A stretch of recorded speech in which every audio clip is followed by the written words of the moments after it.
किस सोच ने आपके मन को घेर रखा है? कुछ नहीं विश्वेश्वर,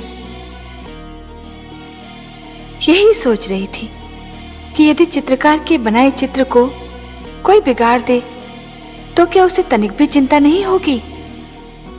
यदि कोई शिल्पकार की बनाई मूर्ति को तोड़ने की चेष्टा करे तो क्या उसे तनिक भी दुख नहीं होगा?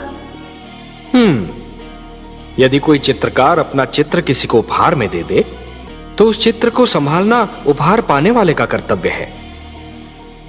कोई शिल्पकार अपनी मूर्ति किसी को भेंट दे दे तो उस मूर्ति की देखभाल करना भेंट पाने वाले का कर्तव्य है। वैसे हम समझ गए कि आप पूछना क्या चाहती हैं। आप तो अंतर्यामी हैं। लगता है आप हमारी धरती पर घटने वाली घटनाओं से पीड़ित हो उठी हैं।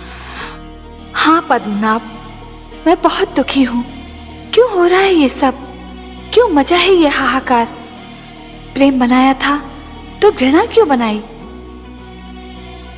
जो हो रहा है हो सकता है वो वही हो जो स्वयं विधाता ने लिखा हो। और अपना लिखा तो स्वयं विधाता भी नहीं मिटा सकते ना। हे महादेवी, हो सकता है कि यह मानव की परीक्षा हो, उसके कर्मों की परीक्षा हो। पर ऐसा संसार और ऐसा मानव आपने बनाया ही क्यों नारायण, जो आपकी बनाई धरती पर अंधेरा फैला रहा है? तो आप क्या चाहती थीं कि हम केवल दिन बनाते और रात्रि न बनाते? फिर मानव को अंधेरे उजाले का अंतर कैसे जान पड़ता? विष न होता तो अमृत की महत्ता कैसे जानी जाती? पुष्प के साथ कांटे न होते तो पुष्प के सौंदर्य को कौन जान सकता? पतझड़ न आती तो वसंत ऋतु इतनी सुहानी कैसे लगती? मानव इतिहास को बनाने का कार्य हमने अपने हाथों में नहीं रखा, वो तो उसी पर छोड़ दिया है। अभी तो उसे अपनी शक्ति का आभास हुआ है। इसी से उसे न्याय अन्याय, सत्य असत्य, धर्म अधर्म और पाप और पुण्य की जानकारी भी होगी। हमने बुद्धि दी है मानव को, विवेक दिया है उसे। और यदि मानव ने विवेक से कार्य नहीं किया तो? यदि धरती पर रात्रि इसी प्रकार दिन को निगलती रही तो? अंधकार प्रकाश को डसता रहा तो? तब क्या करेंगे आप? चिंता मत कीजिए देवी। यदि असत्य और अधर्म अपनी सीमा को पार कर गए, यदि धर्म की हानि होने लगी, तो हम स्वयं धरती पर जाएंगे। हम वचनबद्ध हैं।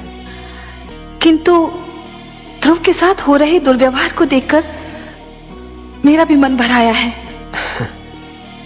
आपका मन इसलिए भर आया है देवी कि आप स्वरूप में नारी हैं और हर नारी में एक माता छिपी होती है। दया, करुणा और ममता नारी की विशेषताएं हैं। नारी तो सुरुचि भी है त्रिलोकीनाथ,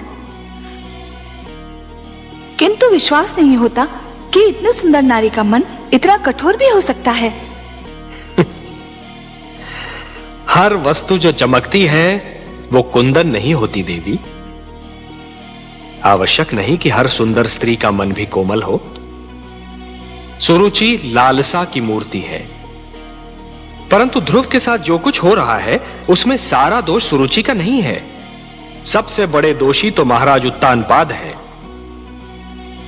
परिवार मानव समाज की सबसे छोटी परंतु सबसे महत्वपूर्ण इकाई है। हमने पृथ्वी पर रहने वालों के लिए कुछ नियम दिए हैं और उनके अनुसार एक पिता परिवार का स्वामी होता है। पुत्र को प्यार देना, उसका संरक्षण करना पिता का कर्तव्य है। परंतु महाराज उत्तानपाद सुरुचि की सुंदरता पर मोहित होकर अपने कर्तव्यों से मुख मोड़ रहे हैं देवी। एक पिता ब्रह्मा भी होता है और विष्णु भी। वो जन्म भी देता है और पुत्र का पालन पोषण भी करता है। उत्तानपाद ने ब्रह्मा का धर्म तो निभाया, परंतु हमारा धर्म नहीं निभा पाए। तो फिर अब क्या होगा नारायण? मानव स्वभाव में संघर्ष की शक्ति भरी है हमने। ध्रुव को भी हमने इसी शक्ति से संपन्न किया है देवी। किंतु हे सर्वश्रेष्ठ, ध्रुव तो अभी बहुत छोटा है। उसमें संघर्ष शक्ति हो भी तो वो उसका प्रयोग कैसे करेगा? देवी, संघर्ष का संबंध आयु से नहीं, इच्छा शक्ति और मन की लगन